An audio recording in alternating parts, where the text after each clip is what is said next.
Mau tahu seperti apa bentuk masyarakat yang paling ideal untuk hidup bahagia dan sejahtera? Jawabannya sudah pernah ada di tanah Nusantara.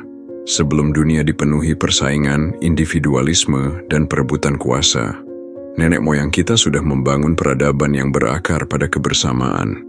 Masyarakat Nusantara kuno bukan sekadar tradisional. Mereka adalah contoh masyarakat komunal yang paling ideal. Hidup mereka mungkin sederhana, tapi nilai-nilai yang mereka junjung luar biasa. Apa buktinya? Mari kita lihat beberapa sumber dan teori. 1. Gotong royong. Menurut sosiolog Koen Jaraningrat dalam bukunya Kebudayaan, Mentalitas dan Pembangunan, gotong royong adalah inti solidaritas sosial masyarakat Indonesia. Kerja kolektif yang tidak didorong oleh kepentingan pribadi, tapi kesadaran akan kehidupan bersama. 2.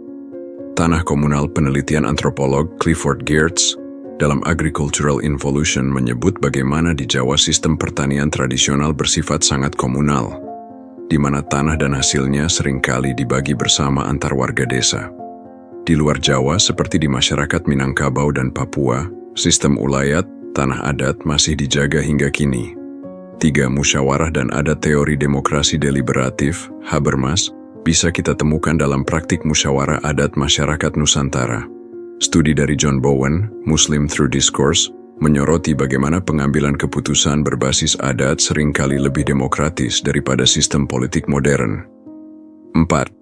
Komunisme primitif ala Marx.